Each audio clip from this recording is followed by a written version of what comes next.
just have the conversation. I mean, it sounds like such, like the advice is to just do it, I guess. So that was actually in response to this question about how do you find your team, or how do you put yourself out there when you're maybe a little more like, you're a little less outgoing.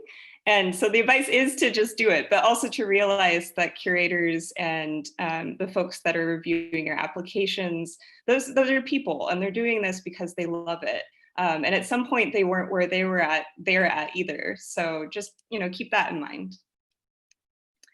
So here's the next challenge, which is to figure out who's on your team. And not only that, but not only who do you know right now who's supporting you, who you're making work with, who is inspiring you, who's building you up, but who do you want to be on your team? Is there a gallery in town that you love and adore and you really want to have more involvement with? Do you know a friend or a friend of a friend whose work you think is really brilliant? And again, maybe this isn't something that you can just launch into. Maybe you have to, build up some work that shows that you can work in that medium or work in that gallery. But just to start with, let's just consider who's on your team and who do you want to be on your team.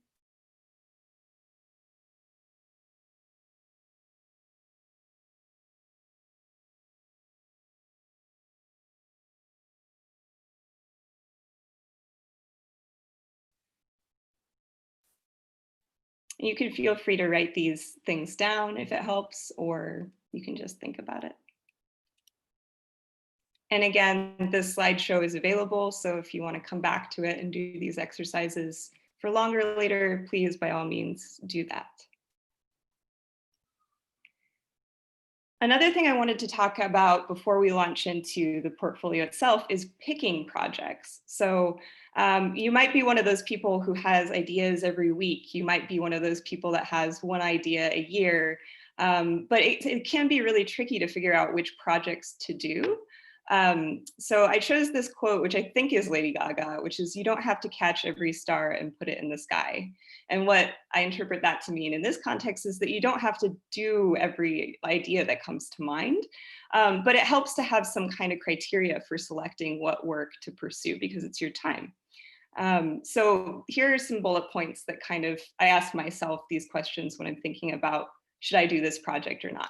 So first of all, what inspires and motivates me? You have to choose a practice that you really love. Otherwise, you're just going to get tired and you're not going to do good work.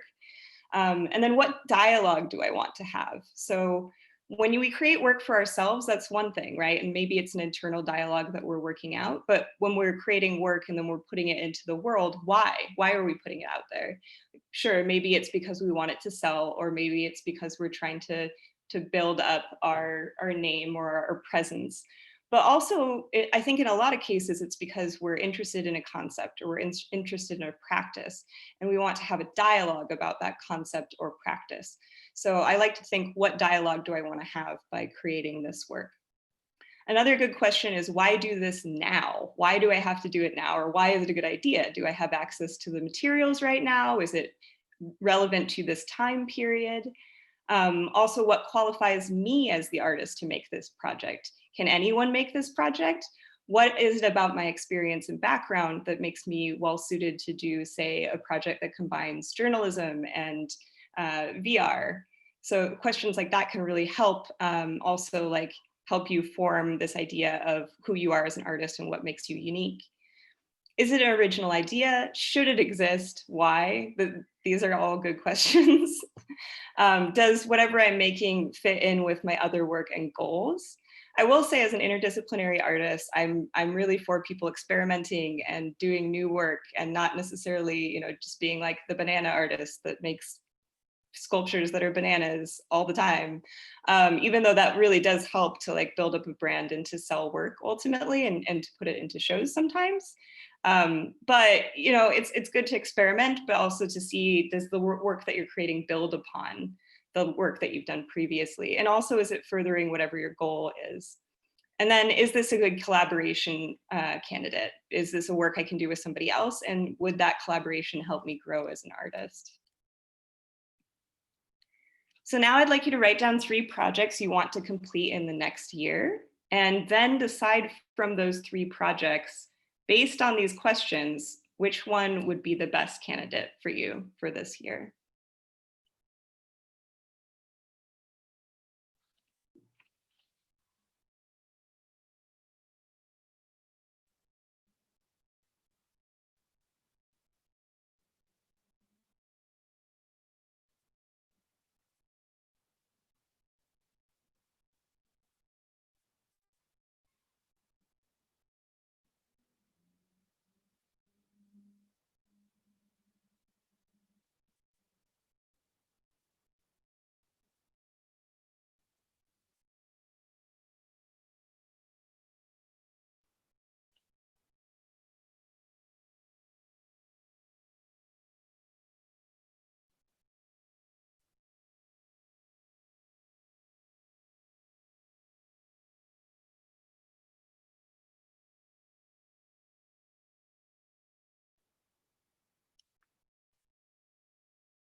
Okay, if you didn't finish that one, don't worry, you can come back to it at the end of the workshop. Like I said, the slideshow is here for you forever.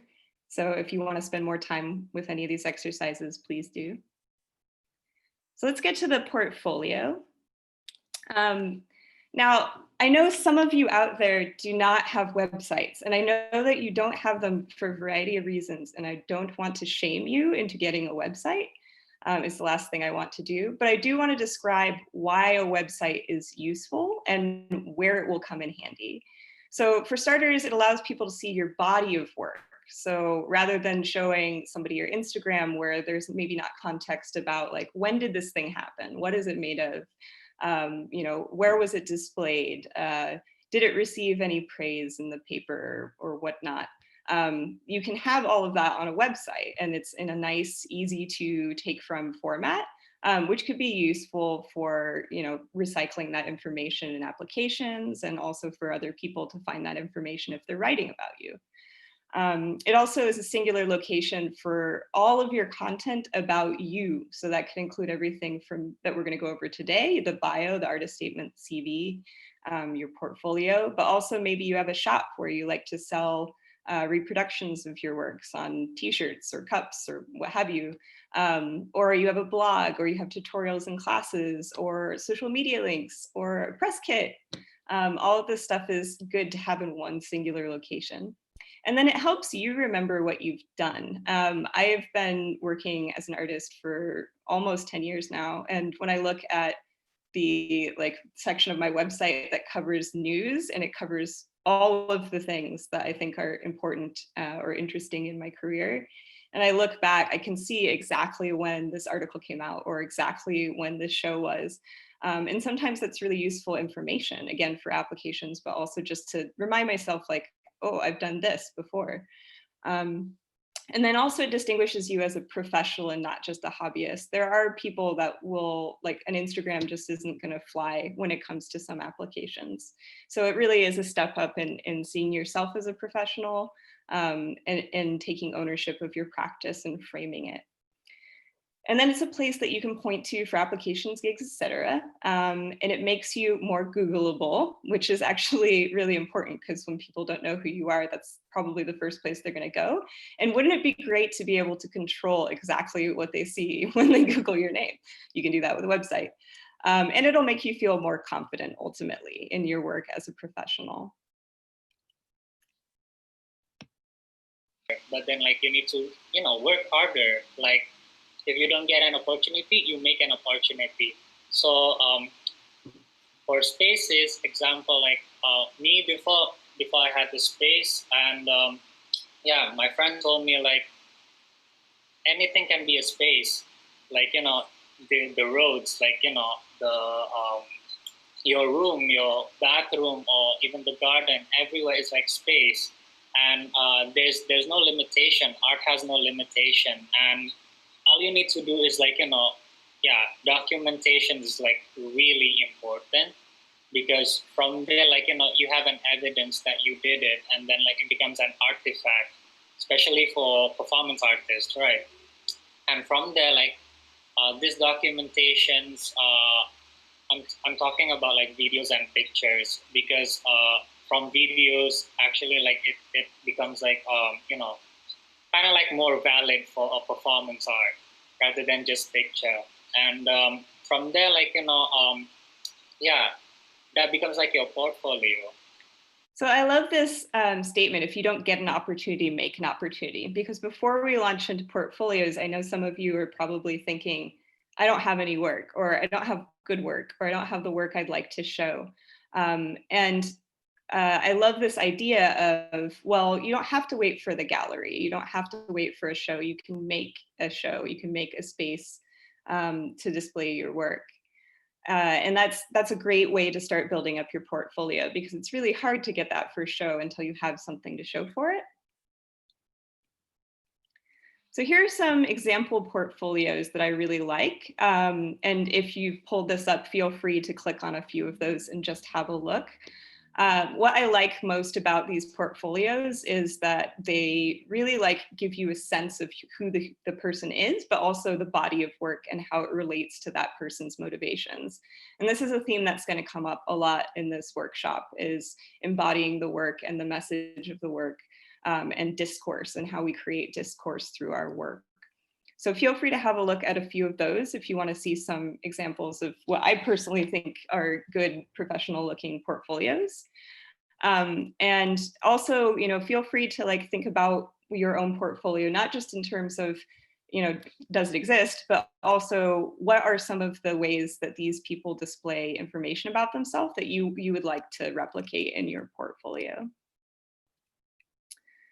So to make a really nice portfolio, the first thing that you need to start doing is collecting all of your documentation.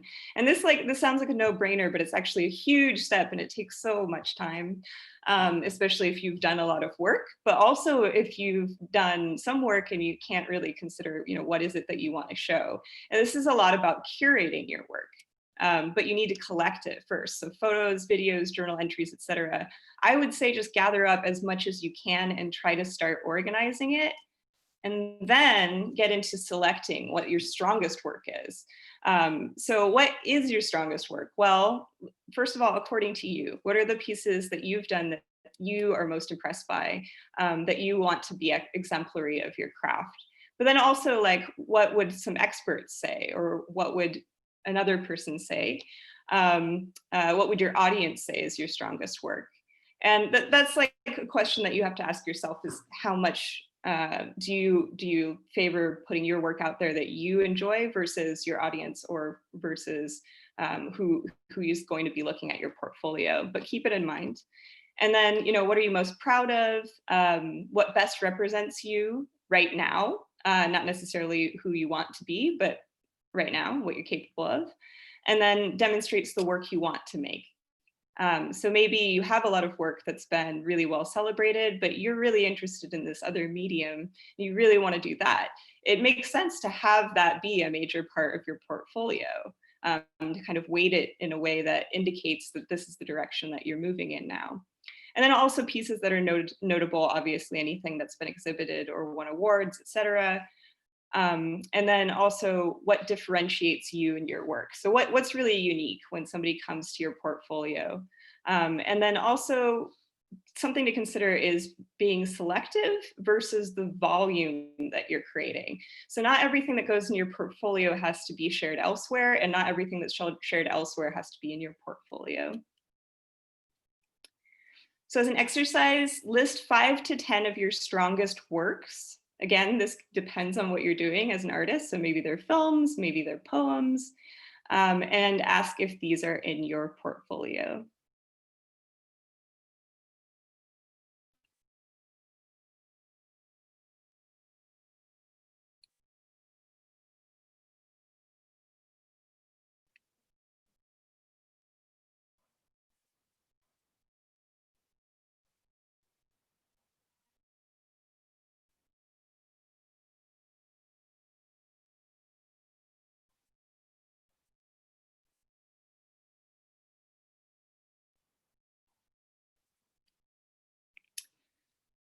The next step is organizing your work. So there's lots of ways to organize your work. And if you go back to those links and look at some of those portfolios, you'll see that everyone kind of has a different approach. You could do it chronologically, you could do it by theme or subject, by medium, whether they were solo works or collaborative works, based on the location. This all depends on you and again, your goals. It goes back to when somebody comes to your website, what are they going to be looking for? Do you think that you're going to have different visitors who are interested in book art versus performance art, which is, in my case, that happens all the time? Or do you think that there's going to be people that are interested in large pieces versus smaller pieces? Just keep in mind who's going to be looking and also how easy it is for them to find that information, and start organizing your work based on that criteria. Then you want to polish your documentation. So documentation is very, very, very, very important. I will say, if you're not a photographer, do try to find a photographer to document your work. It makes a load of difference to have a professional. And be, anxious if you can't pay that person, except if they say no, and be very, very kind about asking them. But definitely, if you can't afford to pay photographers, please do. They get asked all the time to take photos for free, but those photos will end up being worth their weight in gold, I assure you. But also, you can teach yourself to take photos and to take video documentation. It's a really good skill to have, as is being able to maintain your own website and know a little bit of graphic design, and also how to retouch or resize photos. And these are some things to keep in mind when you're polishing your work. Does your work and its presentation match your goals? So when you look at your current website or Instagram, do those photos really represent the work in a way that you feel proud of? How could you retake those photos or touch them up in a way that makes you feel better about how they're presented? And if there are pieces that you still have, maybe you can re-document them with those goals in mind. Next, if you can describe your work to someone else in a paragraph on your website, it will help in the long run because you won't have to do it in person. It's a really great idea to have even a brief description of your work on your portfolio. But I think longer descriptions are even more impressive. And this is like something that I see all over the map when it comes to different artist portfolios. There's some people that will write entire journals. I'm one of them. And that those journals sometimes get published. So that's why I document my work this way. But there's also people that just document their work according to what happened and when, and then they let people sort of judge and suss out the details from video documentation, from stills. Again, this is all about your goals, and it's also about how you want to present yourself in your work, what you want people to take away.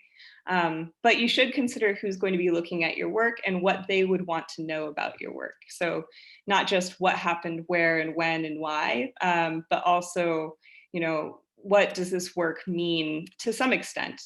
You might want to leave it a little bit open-ended, but maybe expressing some of the themes or the practice will help the curator see how it can fit into their show.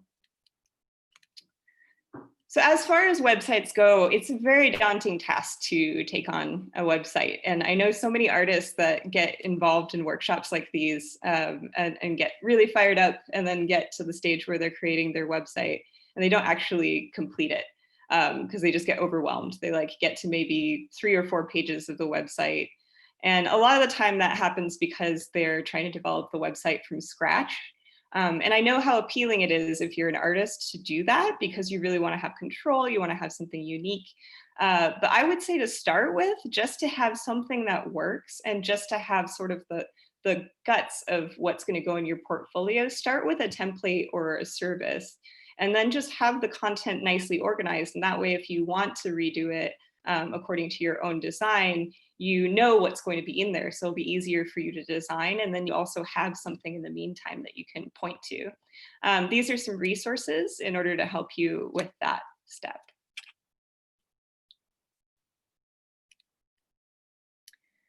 Okay, so CVs, bios, and artist statements. And why do we need them and what are they? So the CV is probably the most obvious one as for why you need it. It explains all of your credentials, and this is really useful for if you're entering into grants, or if you want to give people an indication of why you're an expert or why you're an accomplished artist in a specific area of practice. So these are the things that might be included in your CV. Not always. I've, again, seen this sort of all over the map, but I usually do see CVs on artists' portfolios for the reason that it's very useful information to have for applications. So for starters, education. You'll also have exhibitions, and maybe you'll have those grouped according to whether or not they're group or solo exhibitions. Publications that can include articles or books you wrote or produced, or books that have your work in them. Press, that's any coverage that you received for your work. It can be blogs, it can be news coverage, grants, awards, and so on. Any curatorial work you've done. Productions, paid work, employment history. That's, again, it goes along with your goals. If your work doesn't relate at all to your practice, it's probably best to leave it out. But if your work heavily informs your practice, or if you do work for an arts organization, then definitely put that in there. Clients that you've had. So I have a number of artist friends who do mostly sponsored work. And so they usually have a list of their clients, whoever's been sponsoring their latest projects. And then also affiliations. So if you volunteer for an arts organization, you can put that in there. And then speaking appointments or panels. So I'd like you to take a look at your CV, and this is your artist's or creative CV, not necessarily your work CV, and you should have different CVs for different purposes. And then compare it to this list and see what's missing and if you want to add it in there. It's really up to you.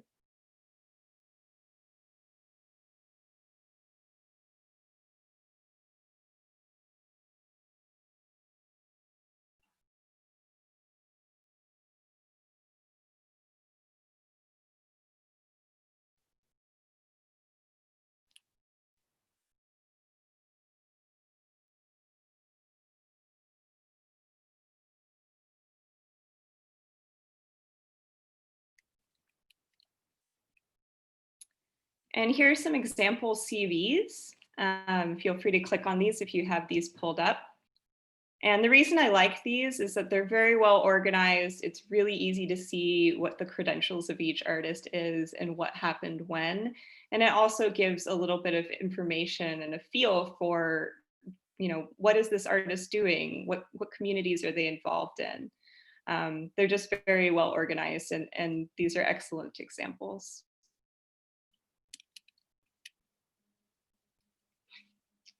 Now the bio. So the bio is an incredibly useful blurb. Usually it's a paragraph, or sometimes it can be several paragraphs. And it describes you and your work. And this will be used again and again and again and again throughout your career. And you should keep reworking it as your work changes and as your practice changes and as you do different things in your practice that you want to mention. So at the bare minimum, it should just be a photo and then also a short and sweet explanation of who you are. But I find that the best bios have a photo, explain who you are, where you're from, where you're currently living, to give some context of local influence, because a lot of opportunities are local. What mediums you use, how long you've been working as an artist. It's sort of optional, but it might give some idea of how long you've been honing your craft. Any galleries you're associated with or big and recent exhibitions, you can note those in your bio. People can see the full list, not on your bio, but on your CV. But it's good to mention a few of them, especially for a short bio. Current and former projects of interest or renown. Degrees, awards, publications, collections, associations, education, press. Again, you don't want to put all of this in there, but whatever is going to really spark somebody's interest and what really is like a big accomplishment for you. And then what your background is and how it influences your work. I think this is a very interesting part of the bio because it really humanizes you and sets you apart as an artist. what is it about you and your life that has led you to make the work that you make? It's an opportunity to tell a story about you and your work. And that, I think, is maybe the item that really sets apart a good and engaging bio for me from a bio that's sort of just, making the gesture of saying, here I am, this is what I do. But it also should show an overview of you and your work and cover any major mediums that you work in and also any major subjects that you look into. So here are some examples of bios that are really excellent in that they again, like, very much humanize the artist and really show not just what the artist is capable of in terms of their accomplishments, but also a bit about what their motivations are and how that relates to them as a person. It also indicates, where they might be going with their career.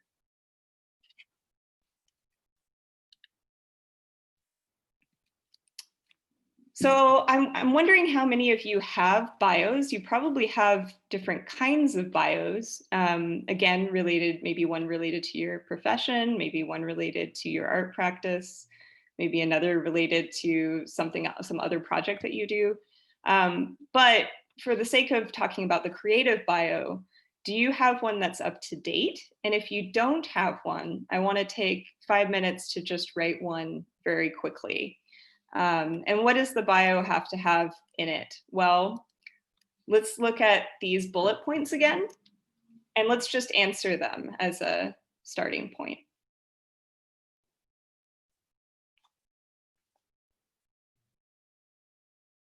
And we're just going to take a few minutes to get through all of those. And if something isn't relevant to you in your practice, feel free to skip it. And again, you can come back to this later.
If it helps, feel free to have a look at some of these bios and kind of compare them and what they're doing with their bio to your bio.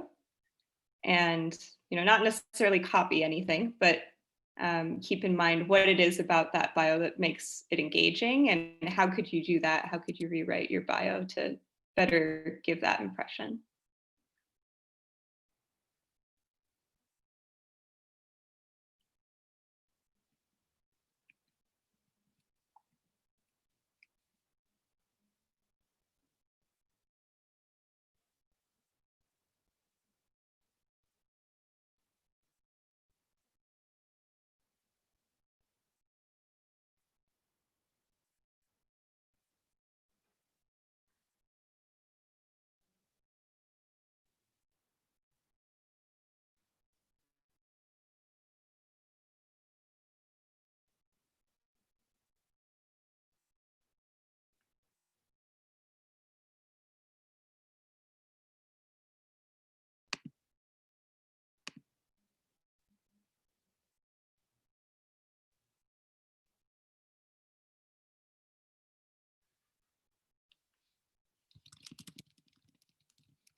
Okay, if you didn't finish, don't worry, you can come back to it later. Just stick a pin in it. And we're gonna move on. So the artist statement is a little different than a bio. Rather than giving an overview of you and your work and your practice, it really settles into a bit more about your aesthetics and your schools of thought. Artist statements are kind of a joke because there's a lot of sort of like verbose wording that gets thrown around in them. So for example, my work interrogates the complex relationship between algorithmic data structures and Pong. If you click on these two links, they'll take you to artist statement generators, which are like pretty much a hoot. But they also can help you to figure out the structure of an artist statement. I'm not saying generate your artist statement using one of these, but it can be a fun way to consider like different things that you might want to include in your artist statement. But at a minimum, the artist statement should say a bit more about your work than just who you are and what you make. It might include what mediums you work in, and it might include your cultural background, work experience, place of residence, and how that influences your work. So not just a bit about your background, but again, really humanizing you and setting you aside as an artist based on your individual experience. You might also include what frameworks, aesthetics, or schools of thought you are working in. So for example, fourth wave feminist, ethnographic, Afrofuturist. Again, this is to help you figure out what your team is, but also to signal to curators and whoever's interested in your work, what you're working with, what you're interested in exploring, what you're talking about through your work, what discourse you want to have. And then what questions or subjects do you explore via your work? So maybe these aren't frameworks, but maybe they're just open-ended questions. And this will help you as an artist too, because you can figure out, again, what projects to include and how those projects really support your exploration of a question or a subject. It's really a way of showing how your work is cohesive because maybe it takes different formats, but maybe it interrogates the same question or set of questions or subjects. And then also, how does your work relate to or build upon other artistic movements, past and present, practices or concepts?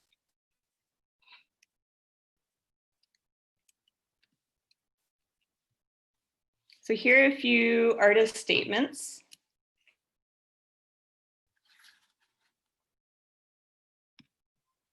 Is everybody able to get to this document at this point? It's at mirabellejones.com/portfolio workshop.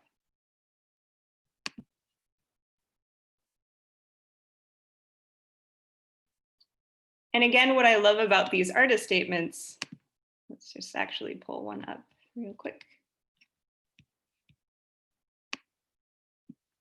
is that they really humanize who the person is, and they really share a bit more about their experience and how their work is related to other artists and also to cultural movements or historical movements.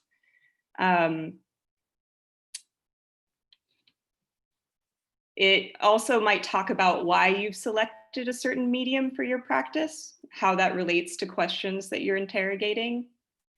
It might also talk a bit about why that medium is relevant to where you're from. Maybe you're using local materials.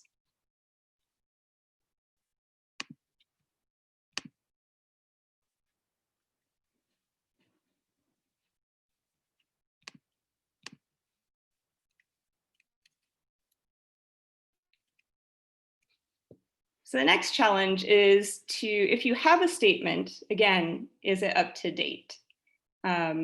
Is what you're representing in your statement true to who you are and the questions that you're asking? And if you don't have one, big challenge is to write a short one now, very quickly. So again, the artist statement should have a bit about what mediums you work in, what your cultural background, work experience, place of residence, etc., anything that strongly influences your work that's relevant to your life. It should include that. And again, maybe your cultural background isn't relevant to your work particularly, or you don't feel it is, or maybe your place of residence isn't. But what is it about you that leads you to produce this work or to look at these questions? Any frameworks, aesthetics, or schools of thought? Maybe you don't know what those are right now, but you could stick a pin in that too and kind of look into what types of artists have asked similar questions or investigated similar questions. Questions and subjects. And then how your work builds upon artistic movements, past and present practices and concepts. And that's a real wide open one.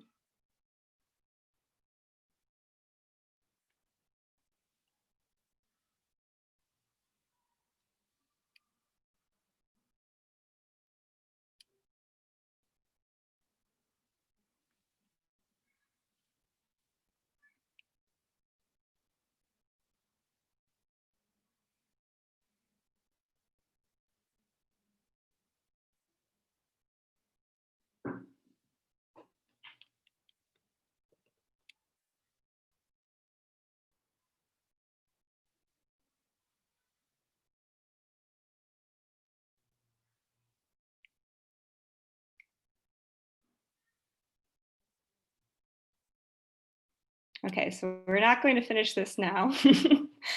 This is something that probably each of these sections probably will take you some time to work through, but just to have a few notes down to start with, that's a good place to start, and you can come back to it later. Okay, now let's talk about everyone's favorite subject, money. So for starters, art is not, or being an artist is not always the best investment. So if you're interested in making money, it's probably not the easiest way to do that, debatably, of course. But also, I strongly believe that being an artist is expensive because you have to pay for your work. You have to pay for it to be produced. It's also work, and artists should be paid for their work. I'm a very firm believer in this. Luckily, there are lots of ways to look into paying for your work and supporting your practice. At the very least, try not to sacrifice your well-being so that you can produce your work. Again, meet yourself and your practice where you're at and know your limitations. But here's some things to start looking into. And as you continue your career, you'll acquire opportunities for more and more ways to find funding to support your practice. So here's a list of things to look into. Grants, and we'll go through these in more depth after this. Crowdsourcing, subscription or donations. So that could be things like Patreon, or if you just have a donation on your website. Sponsorship, private funding, residencies with stipends. That's different than residencies without stipends. We'll talk about residencies. Competitions, grants, and awards. Selling your work online. Selling products and reproductions that have your work on them. Exhibitions and fairs. Speaking appointments. Workshops and classes. And professional work, commissions, or gigs. So it's a huge list. And I talked to an artist and fabricator, Callie Beck, who does really beautiful installation work and did a Kickstarter called Matter of Perspective there's a link to it right here. That was just really well done. And we had a great conversation about how crowdsourcing is a great way to fund your practice and also to at the same time promote your practice. And one thing that a lot of people don't realize when they're doing a Kickstarter is just how much work it's going to be to put together rewards. But the rewards are usually the thing that you're promoting, and it's also, you can think of it as having a store in a way, but also having a press release, because you're getting the ability to talk about your work in text and really share it as a promotion. So this is Callie talking about a little bit about producing rewards. I have a pretty strong ethos in making art accessible to everybody, and I couldn't ask for money from my friends and family and my surrounding community without creating some level of accessibility to every financial level. So I had everything from postcards that were $1 to lapel pins that were 10 to grocery bags and mugs, and I made a bunch of paper prints, and I made a bunch of wood panel prints. And because of the medium that I was using for that, I was using, because of the tooling that I was using for that, which is laser cutting, I was able to really easily translate the drawing into a bunch of different mediums. So I said I would go a little bit more into depth about some of those options. So here are some links to some subscription donation sites. I'm not going to go through each of them and what I think of them. The important one is to find the one that best suits you and your practice. So are the people that are going to want to support you, are they already familiar with that platform, or is there something about the perks or options of that platform that works for you? Sponsorship is something that I think a lot of artists don't think of, and they really should. So you'd be surprised the different gigs that either I or friends of mine have had from corporate sponsors. I think the weirdest one was a friend who was paid to cover a Volkswagen entirely in nail polish. So you never know, where that sponsorship might come from. And one good way to approach that is thinking, are you using a product in your work that could really show off that product? So for example, are you using, if you're creating interactive work, are you using a piece of technology? Would that company want to sponsor you to create a demonstration essentially of their work? It's always worth looking into these things. Also private fundraising, so donors, collectors, investors, supporters. Sometimes you really need to just get that initial investment in order to produce your work, and that's a great option. Selling work online, there's lots of places, and again, I'm not going to go into the pros and cons. Have a look at these if you're interested in that, and really see like what kind of art is being sold there, what's really selling and what's not selling, and find the platform that again is appropriate for you and your work. And then there are platforms for selling products or reproductions. Exhibitions and fairs. If you're going to participate in these, do take a few notes on the insurance, the postage. Are they handling postage? Are you? And also what the commission fee is. Commission fees can sometimes be really steep. So keep an eye open for that. Sometimes it's not worth it to exhibit your work at a particular location because you're not going to necessarily make that money back considering what the commission is or considering the cost of postage. Speaking, and again, I think a lot of artists don't think of this, but there are speaking opportunities for artists and other experts. And these can be found at universities, conferences, and local schools, among other places. And you can get paid to just share your work and talk at a specific subject.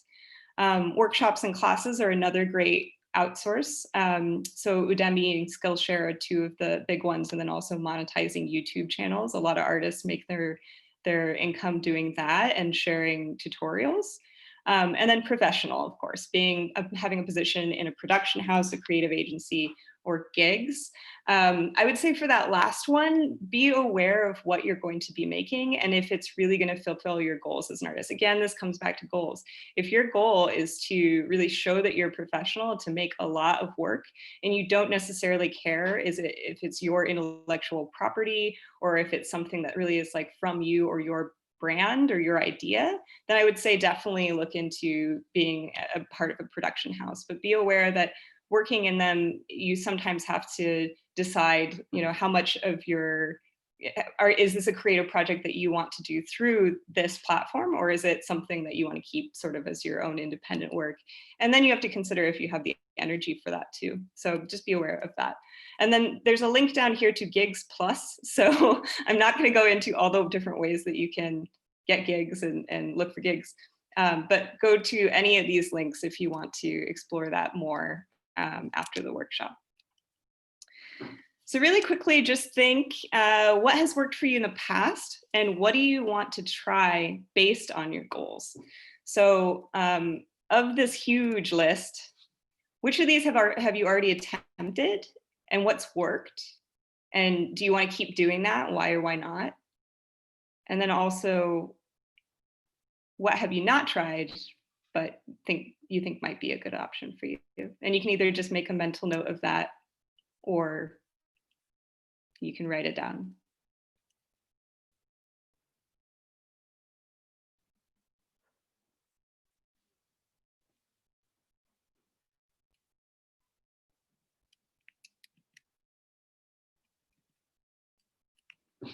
Okay, so now we're going to talk about residencies. And I don't know how many of you have done residencies. If you have, I would love to use this as a resource for sharing things that have worked and not worked for us. So if you've done a residency and you really loved it, feel free to drop that in the chat, or you can post it to the Facebook event, whichever one works for you.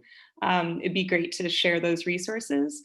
Residencies differ in terms of what they're offering you and also what they're asking of you. I think a lot of artists just jump at residencies, but it's really good to consider, you know, what you're going to be asked to offer in return, if anything, and then also what the residency will really do for you, your career, and your work. So sometimes residencies provide studio space, equipment, exhibition space, a cumulative exhibition, press exposure, a network, etc., or some combination of these things. Sometimes they charge a fee and sometimes they offer a stipend. A lot of residencies actually present themselves more as like artistic retreats where you pay a fee in order to have a room. And in those situations, you really want to ask, is this worth it? Am I getting access to something unique here? And also, what's the reputation of that residency? Because people will look at that. If you're using it as an opportunity to build up your portfolio, people might not know of that residency, or might know that it's not necessarily a selective residency or something that's really based around exhibition space and producing work. So keep that in mind. But also, do you have to cover travel fees, material fees, or other fees? So maybe there's not a charge for the residency itself, but there's other costs that are associated with attending. And overall, is it worth it? Now, a lot of residencies, it's sounding like I'm saying don't do residencies. Residencies are terrific. They're a great way to grow your network. They really give you an opportunity to have the headspace and other resources that you need to dedicate yourself to your work. And I really encourage for the most part, attending residencies. These are some great locations or great places to look for residencies. And again, there's all kinds of them. So for example, the National Parks Arts Foundation has a residency where it's based around national parks. So at the moment, of course, like there's a lot of residencies that are on hold and we don't know what's going to happen with them, don't know what's going to happen with travel. As per Chelsea's earlier note, it's a good idea to just look at some of these and just find one or two that you're interested in, with the idea that you may be able to attend them. I'll also point out that a lot of residencies are switching to doing streaming residencies or virtual residencies, and that can be a great opportunity as well. You still get to know the people that work there. You still get to build up that network. You don't have to travel, so you don't have to worry about those fees. And it might be an opportunity to attend some residencies you normally couldn't for those reasons. So don't count residencies out of the question just because of the current time that we're in and what that means for travel. But also look at, what are people offering now? How are they pivoting? And does that meet your needs?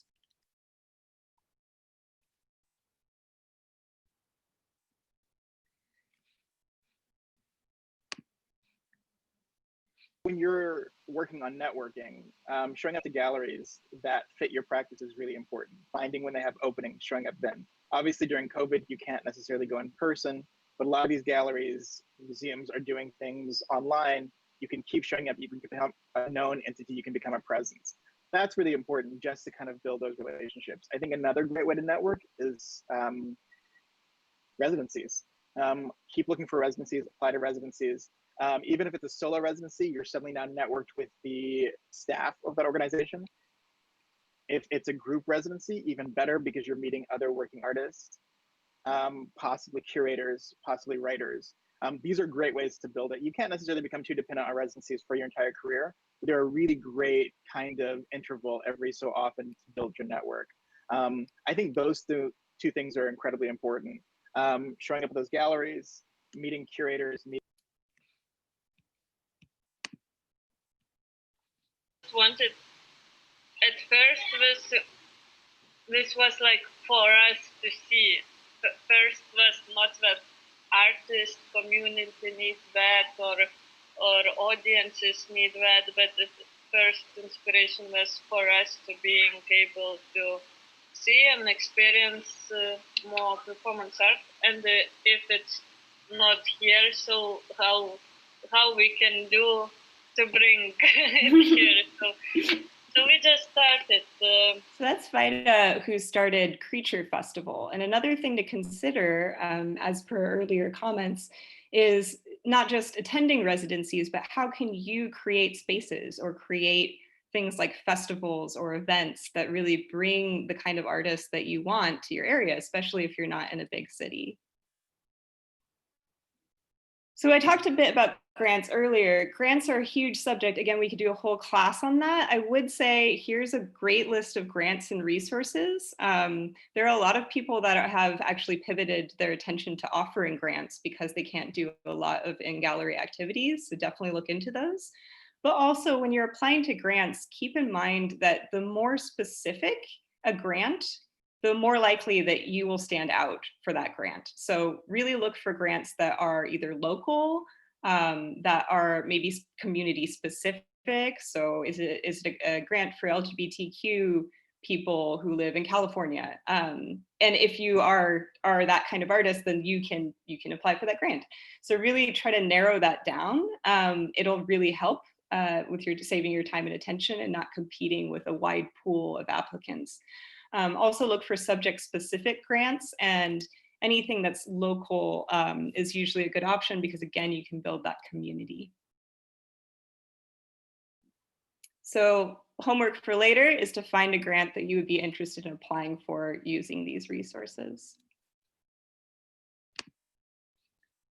In the application process, of course, there are rejections, and I think it's kind of the normal process of trying and submitting and then getting rejection and then learning from this rejection. Of course, I can understand that now it's generally, how to say, each application, maybe it's a part of the same process that just not giving up, and maybe the same application needs 3, 5, 10 rewriting. Still, it fits into these unspoken normatives, which of course, I think it's very much navigating and analyzing after each rejection what went wrong and what was not there. Yeah. So I also wanted to talk about calls for entry. There are a number of places to find these. The best one by far is Cafe. It's the first link here. It's an excellent database to search for calls, and you can search according to a medium, you can search according to a timeline. And then you want to make sure that you have what you'll need prepared for the calls. So make sure that you have your work ready, and then also really stick to the rules, to what they're asking for. So many applications are great and just get sent out or like thrown away because they don't actually answer the questions, they don't describe the work, or they don't meet the criteria of the call. So really, really pay attention to exactly what they're asking and making sure that you meet all of those requirements. But also be really wary of entries that charge a fee or pay to play shows. Sometimes these are actually worth it, I will argue, because you want to participate in something where, like, say the people that are organizing it are using it to basically make sure they break even. Maybe it's okay in that circumstance. It's really up to you. This is kind of a hotly debated topic, so I'm not going to weigh in too much on one side or the other, but really consider what is being offered in return and if it's worth it. So here are some lists of different places to look. And then homework is to find a call for entry that you would be interested in applying for using this list. And this is from Tessa Siddle, who's a curator and artist in San Francisco. Be as succinct as possible. Ideally, for me, a proposal should have a very clear and literal description of what the project is, medium scale duration, and why you are making it. In at most a page, I like to be able to have an understanding of the who, what, and why of the project. Have you looked at what we do? And it might be an amazing pin to play, but we just would never do it. So it's don't waste your time, for one thing. Look at the brief, look if there's a thematic that's being asked for you to respond to, or a provocation in some way. And, you know, not advising you kind of try and just take your work out of its comfort zone and shoehorn it into something else, but just be aware of what that festival or that platform is doing, and kind of find a way to make sure it's appropriate. Be clear why you want to be in the program. Yeah, and that's really key. So again, it's about knowing who is running this residency, who is offering this call for art, why are they doing it, what are their interests, do they align with yours, and really considering, you know, not just I want to be in a show, but why do you want to be in this specific show or this specific festival? Lastly, and not least, we're going to talk about shameless self-promotion a bit. So there's lots of ways to promote yourself. Again, I'm not going to go through each of these. I could in depth, but I'm not going to. There are a lot of ways to share your portfolio on various sites. There's a lot of places that you can network. There's a lot of unpaid events and workshops and tutorials that you can do. You might do a day of action. I think this is something that a lot of people don't consider that could be really fun. If you have a work that you're producing that's around a cause, you could create an event or a day of action around that work.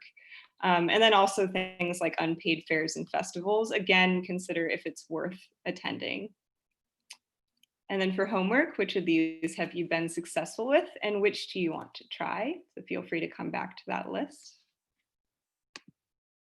Following is not convertible into cash. I know people who have over 1 million followers who cannot find a way to capitalize on it, okay? So don't think just because you have a lot of followers on Instagram, you're gonna turn it into something.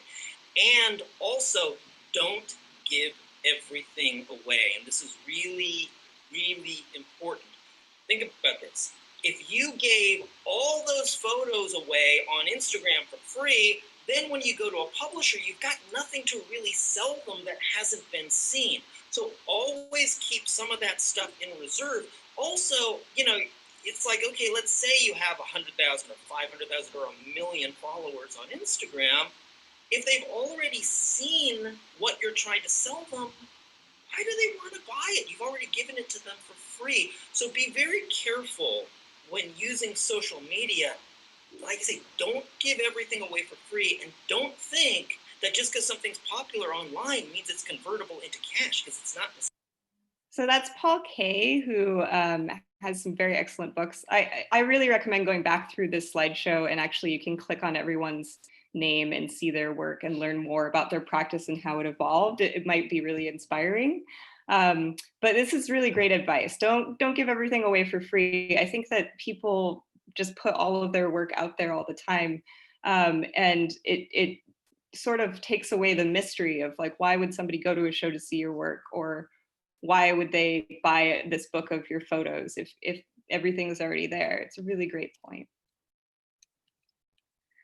So very briefly, we're not going to go too far in this because we're a little bit behind time, but I just wanted to walk through what a press release is and why you might want to do one, and also a bit about how to put one together. So press releases are extremely useful if you're having, say you're hosting your own event or you're hosting a smaller event. A large amount of the success that I've had has been because I've created press releases and sent them out for events that I've done or performances.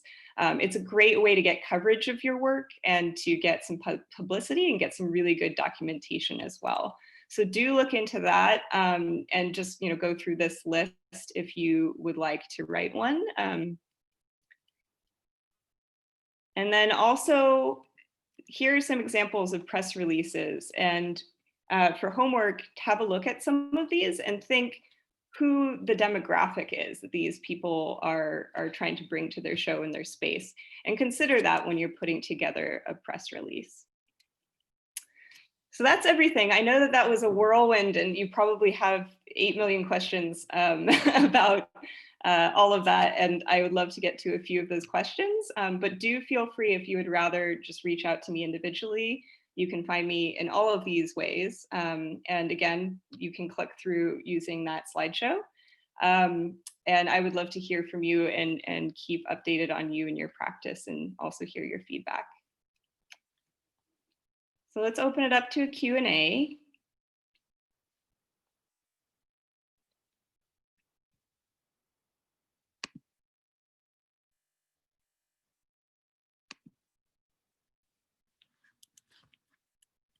Does anyone have any questions?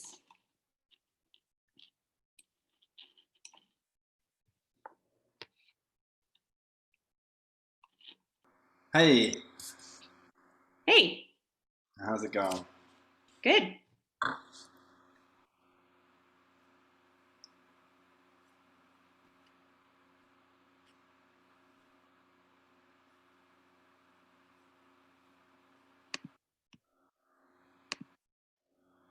You ready for me to unmute everybody? Yeah, you can unmute everyone. So you can ask your question or feel free to type it in the Q&A box. The first one I have is from Sophie, and the question is what platform I use. So I use WordPress, which I love. I think it's a great platform. There's also a difference between WordPress.com and WordPress.org, so be aware of that. But WordPress allows a lot of flexibility because you can install themes, and themes basically are a way of making your website really look polished and also presented in a way that like gives a sense of who you are as an artist. So I highly recommend that.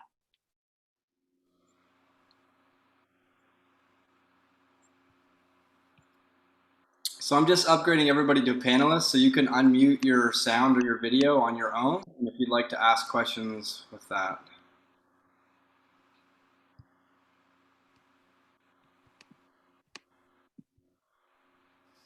Okay, any other questions? Gina? Just saying, hey, wolves. Hi. Hi, Mirabella. This is Aisha from San Francisco. Hey. This was very useful and supportive and very resourceful, workshop. So thank you. So are you offering any sort of like one-to-one consultations by any chance? Sure. Yeah, within reason, of course. But if you have a question that's, you know, you're trying to figure out what your next steps are, or you just want somebody to have some eyes on your CV or your bio, yeah, feel free to write me and I'll be happy to help. Okay, because I saw your Patreon page and I think it was more about like a little bit more like in-depth like doing like a little bit more work. So I kind of wanted to like, since you covered a lot of stuff, I just wanted to understand, you know, like if you are offering additional support. Yeah, totally. Yeah. Feel free to contact me. And also all of these interviews that I've done, they're all about 20 or 30 minutes long, and they were really helpful for me. And so I really want to follow up and kind of draw out some of these sections a bit more, so that we can talk more about like one topic in depth. So really looking at residencies or really looking at bios. And I'm hoping to do that in the future. Okay, thank you. Thank you. I have a question. So during the presentation, you talked about when you were talking about like residencies and I think exhibitions and stuff, you said to check out the reputation of the organization or like the people that are hosting this to see if it's worth doing. Do you have just like some general outline of a process that you do to check about this reputation? That's a great question. I usually start by Googling actually, but also most legitimate residencies will have information on their website about past participants. So I usually go to look at their past participants and I look at their websites. I do a lot of actually like looking at other artists' work as part of my practice. Partially because I just want to know what people are doing right now, but also because it helps me figure out what's going to be a good move for me? So I look and see, okay, are the people that are at this residency, are these people that are doing their MFAs right now? Are these people that have a large list of shows? Have they exhibited at museums? You know, what is this group of people? And not necessarily discounting myself too from that residency, but considering, am I going to be a good fit? It's not dissimilar from a job application, right? Like you want to know what the reputation of the company is, and also sort of what the company culture is going to be. Like you want to know what the residency is going to feel like and is going to do for you, and how it's going to extend you in your work. So looking at other past residences is really good way, and then Googling and seeing, sometimes people will write reviews about their residency experiences as well. Awesome, thank you. Yeah. I have a question. Could you talk a bit about a way to find fellowships or the residencies? Yeah, so that list that I have up there is a great list of residencies. Res Artis is probably my favorite site from that list. It shows you upcoming residencies so that you can really plan for ones that are 3 months or so in the future. But it also shows you, where in the world these residencies are, and a bit more about the residency. I'd say most of the residencies I've done have been through that site. That's a great place. Fellowships is a kind of different subject. I don't really want to go too deep into that world because it's a bit more linked, I think, to your academic background, but also what you're doing professionally. I think a good way to look for things like fellowships is through what you're already doing as an artist and already what institutions you're working with.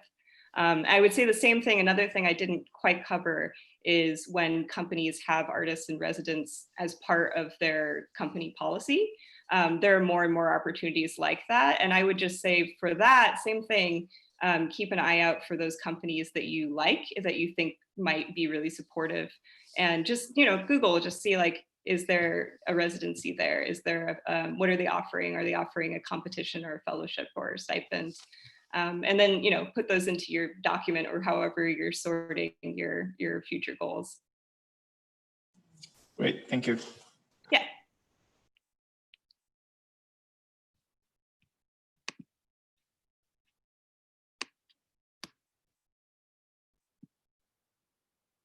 Okay, I have a question in the chat from Lysander, who says, I'm wondering if you have any thoughts on residencies, festivals, fellowships, museums that are particularly interested in digital computer graphics-based work, i.e. animations, projections, interactive graphics, simulations, procedural work, et cetera, finding a space outside of corporate work for that kind of art feels pretty challenging. Oh boy, is it ever. That is a great question.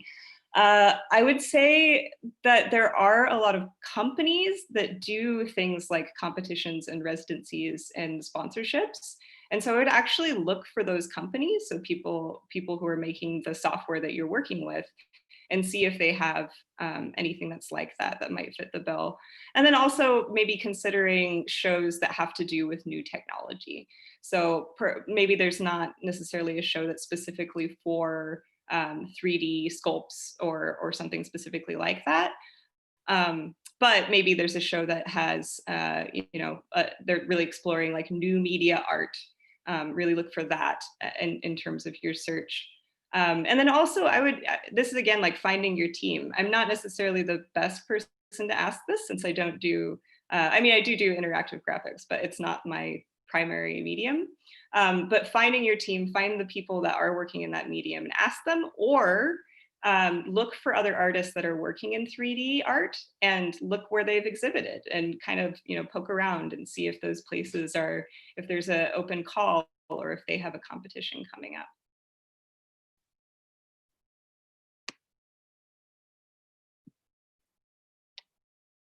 Anybody else?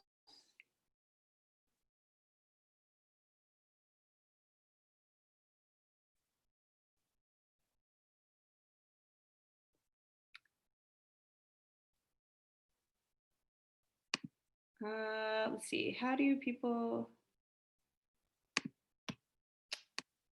I have a question. How do people find the community resource such as Google Sheet Links? Okay, so I'm going to put that in the chat again, but it's mirabellejones.com/portfolio workshop. And it also is in the comments of the Facebook event too. Oh, hello. Yeah, actually, what I mean is sometimes I find that people have get access to this kind of long list of resource. It's kind of like kind of like a community resource that people help gathering or something like that.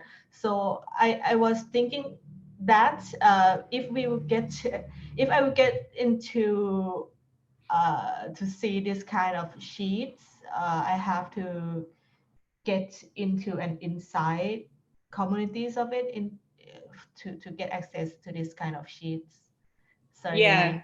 so well. No, I see what you mean. Yeah, I mean, this is kind of part of why I'm doing this workshop, is so that I can give people access to these resources, because these are things that I personally have built up, but also a lot of the people that I interviewed for the workshop contributed to these resources as well. And again, it's like sort of about growing your team, but also staying organized. So, you know, having like your own resource list, and then finding the people that are working with you on similar artistic goals, and then sharing those and combining them. So if you don't already have that, then it's building it up. Oh, I see. Okay, thank you. No worries.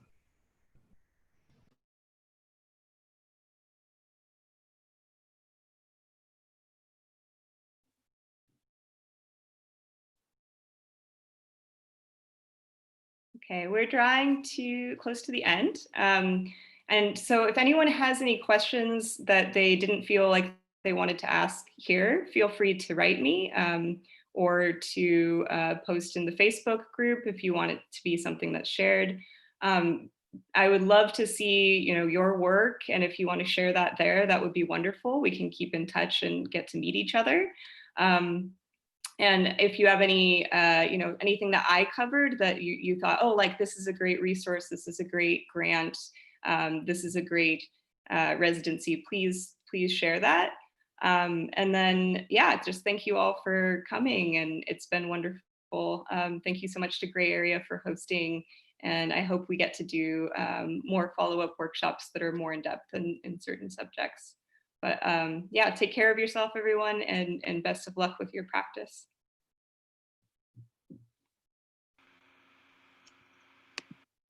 Thank you. Thank you so much. You're very welcome.